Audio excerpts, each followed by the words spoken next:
I couldn't decide which cat treat to get, so I bought 3. Today, we consult our experts.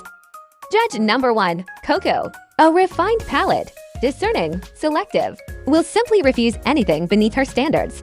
Judge number 2, QQ. No thoughts, only appetite. Will consume anything presented to her. First course, Greenies, chicken flavor. Coco inspects and declines. QQ accepts Coco's portion and her own. Second course, Bonkers, seafood flavor. Coco, surprisingly, approves. QQ, of course, also approves.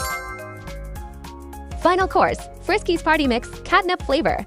Coco, intrigued, even drooling, yet ultimately declines. QQ, once again, handles the situation. The winner is Bonkers.